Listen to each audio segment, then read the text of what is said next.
மெரிபா paneer soda. I trust மெரிபா.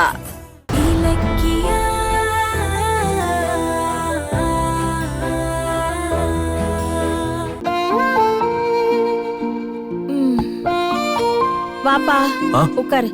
Ilakkiya தட்டெல்லாம் எடுத்துட்டு வாமா. மரத்தை. ஆஹா சூப்பர். இலக்கியா நீயும் உட்கார்ந்து சாப்பிடுமா. இல்ல அத்தை, நீங்க சாப்பிடுங்க, நான் ரேவதி அம்மா கூட உட்கார்ந்து சாப்பிடுறேன். ஆமா எங்க அவ? அவங்க மாடிக்கு போனாங்க, இன்னும் வரல. அச்சோ. அவங்க 2-3 நாளாவே ஒரு மாதிரி தான் இருக்காங்கல்ல. ஆமாப்பா, அதுவும் அந்த SSKவை ஹாஸ்பிடல்ல சேர்த்தாங்கல்ல, அப்பல இருந்து ரொம்ப டல்லாவே இருக்கா. இதுல ரேவதி அம்மா டல்லா இருக்க என்ன இருக்கு? இன்னும் சொல்ல போனா தன்னை அழிக்க நினைச்சவன் 6 மாசத்துல சாக போறானேன்னு அவங்க நிம்மதியா தான் இருப்பாங்க.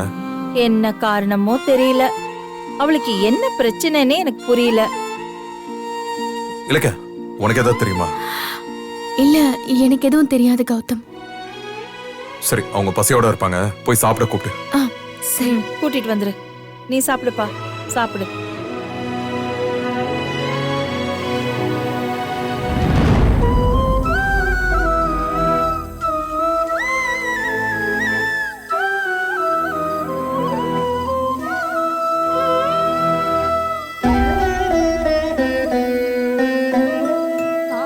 அத்தை, சாப்பிடுறதுக்கு நீங்க வரலன்னு கௌதமும் ஜானகியத்தையும் உங்களை அங்க தேடிட்டு இருக்காங்க.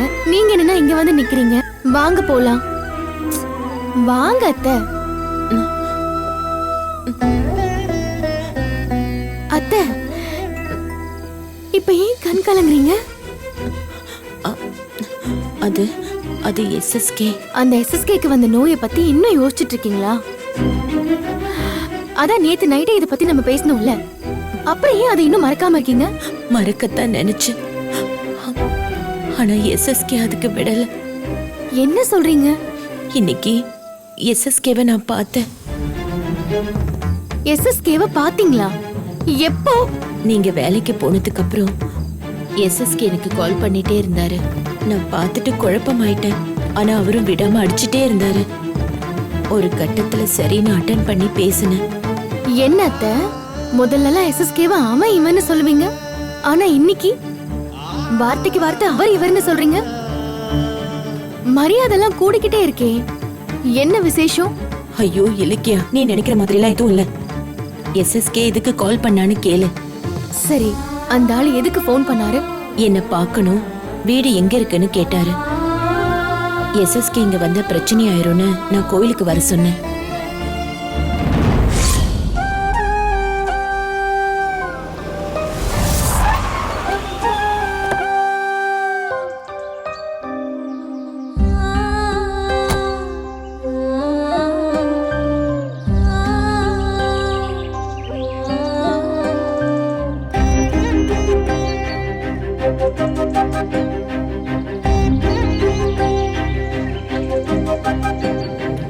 ரேவதி,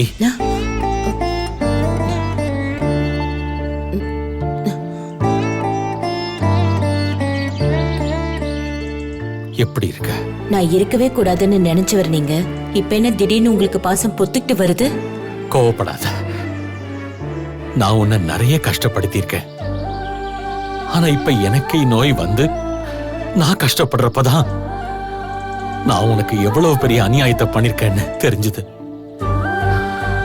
உன்னை காதலிச்சு ஏமாத்தினது, நம்ம புள்ளைய கருவிலேயே கொல்ல சொன்னதுல ஆரம்பிச்சு இப்ப வரைக்கும் நான் பண்ண எல்லா துரோகத்துக்கும் மனப்பூர்வமா உன்கிட்ட மன்னிப்பு கேட்டுக்கிறேன். என்ன மன்னிச்சிருமா? என்ன பண்றீங்க நீங்க? நீ என்ன மன்னிச்சிட்டேன்னு சொல்லு. முதல்ல நீ என்ன மன்னிச்சிட்டேன்னு சொல்லு முதல்ல. நீங்க தயவு செஞ்சு எந்திரிங்க ப்ளீஸ். இல்ல. ஐயோ எந்திரிங்க, எந்திரிங்க. தாட்சாயணியோட சொத்துல நான் வாழ்ந்த வசதியான வாழ்க்கை எங்க உங்களால கெட்டுருமோன்னு பயந்துதான் உன்னையும் நம்ம பையனையும் அழிக்க பார்த்த.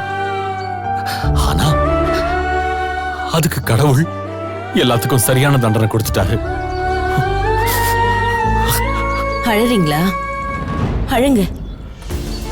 ஆனா இப்ப அழுது என்ன பண்றது? ஆமா, நீ சொல்றது கரெக்ட் தான். 6 மாசத்துல சாக போறவன் இப்ப அழுது என்ன நடக்க போகுது? ஐயோ, நான் அப்படி சொல்லல.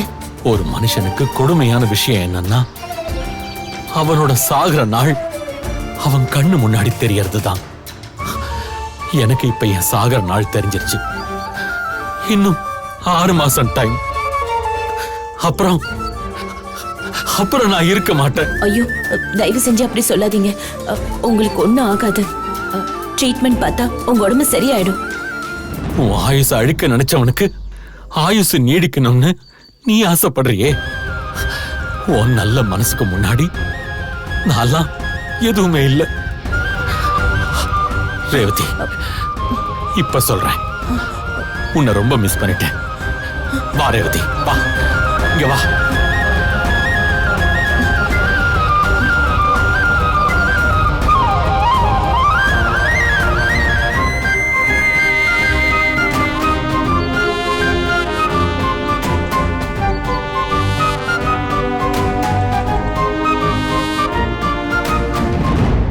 உன் மேல பாசம் வச்சிருக்கிற கௌதமுக்கும் இலக்கியாவுக்கும் என்னால எந்த ஆபத்தும் வரக்கூடாதுன்னு தானே இத்தனை நாள நீ தவிச்சுக்கிட்டு இருந்த.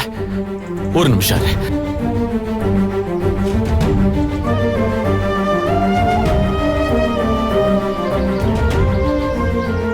இப்ப சொல்றேன், இனி கௌதமுக்கும் இலக்கியாவுக்கும் எந்த கெடுதலையும் நான் செய்ய மாட்டேன்.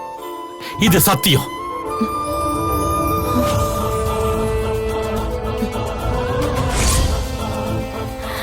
அத்தை, என்னத்த நீங்க சொல்றதெல்லாம் உண்மையா? அந்த எஸ்எஸ்கேவா அப்படி நடந்துகிட்டாரு? என்னால இதை நம்பவே முடியலையே. என்னாலயும் நம்ப முடியல. ஆனா சாமி முன்னாடி சத்தியம் பண்ணாரே. எனக்கு என்ன சொல்றதுன்னே தெரியல அத்தை. எல்லாம் ஒரே குழப்பமா இருக்கு. இதுக்கே குழம்பிட்டா எப்படி? அடுத்து ஒண்ணு சொன்னாரு, அது இன்னமும் ஆச்சரியப்படுற மாதிரி இருந்துச்சு. என்ன அத்தை? நான் இப்ப ஒண்ணு சொல்லுவேன், நீ அதை ஏத்துக்கணும். என்ன? நான் உன்னோட வாழ ஆசைப்படுறேன் ரேவதி.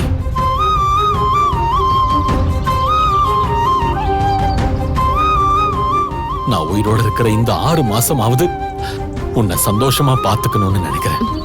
என்ன சொல்றீங்க? என்னை ஏத்துக்கங்கன்னு 30 வருஷமா என்கிட்ட நீ அழுதுகிட்டே கேட்ட. அத நிறைவேற்ற இப்பதான் எனக்கு ஒரு வாய்ப்பு கிடைச்சிருக்கு. என் ஆசையை ஏத்துப்பியா?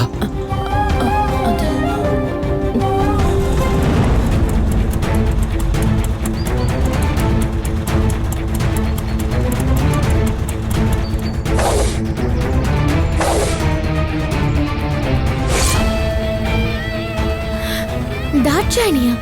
அவங்க உங்க 2 பேரையும் பார்த்திருந்தா கோவில்ல பெரிய பிரளயமே நடந்திருக்குமே. நானும் அப்படிதான் பயந்தேன். ஆனா என்ன நடந்துச்சுன்னா,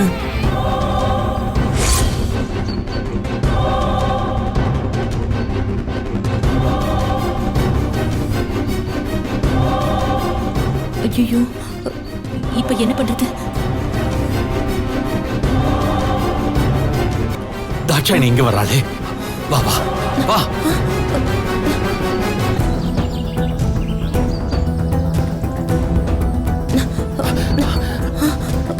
அங்க போலாம், வா வா. இங்க ஒளிஞ்சுக்கலாம், வா. சீக்கிரம் வா, தாட்சாயணி பாத்திர போறா.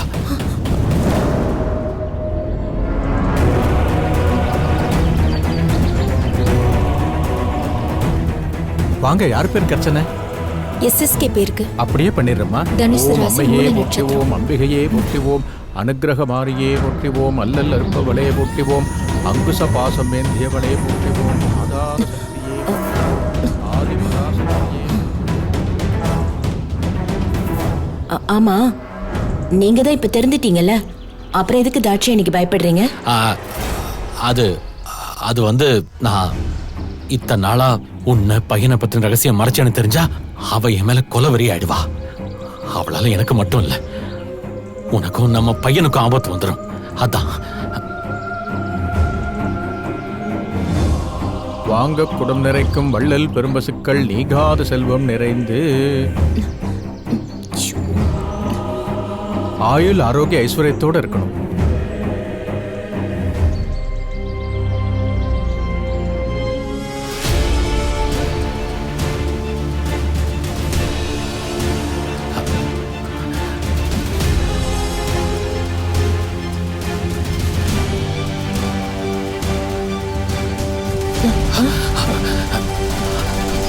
வா வா வா வா வா வா.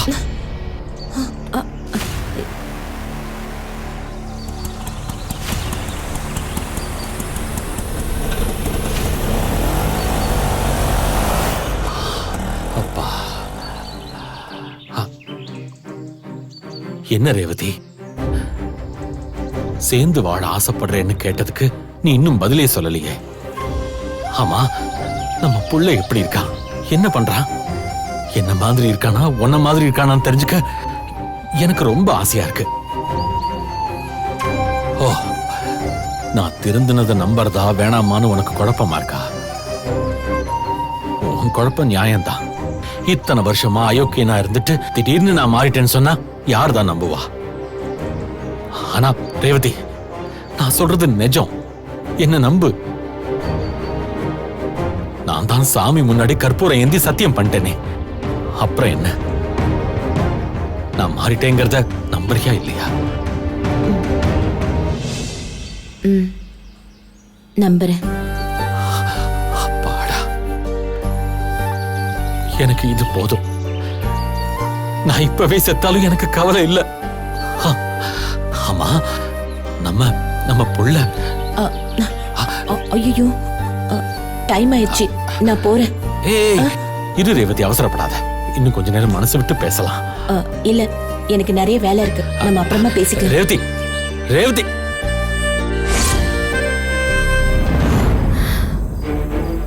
எஸ்எஸ்கேக்கு கடைசி நேரத்துல ஞானோதயம் வந்திருக்கேன்னு சந்தோஷப்படுறதா, இனி ஞானோதயம் வந்து என்ன பிரச்சனைன்னு கவலைப்படுறதா? எஸ்எஸ்கே திருந்தி அவரோட கடைசி காலம் வரைக்கும் கௌதமோட சேர்ந்து சந்தோஷமா வாழ்வார்னு ஆசைப்பட்டேன். ஆனா அவர் இனி வாழ்றதே கஷ்டம்னு ஆனதுக்கு அப்புறம் கௌதம் கிட்ட சாக போற இந்த எஸ்எஸ்கே தான் உன் அப்பான்னு சொல்ல முடியுமா? அதனால அவனுக்கு என்ன சந்தோஷம் கிடைச்சிட போகுது? இந்த வீடியோ உங்களுக்கு பிடிச்சிருந்தா லைக் பண்ணுங்க, கமெண்ட் பண்ணுங்க அண்ட் ஷேர் பண்ணுங்க. மறக்காம சரிகமா டிவி ஷோஸ் தமிழை சப்ஸ்கிரைப் பண்ணுங்க.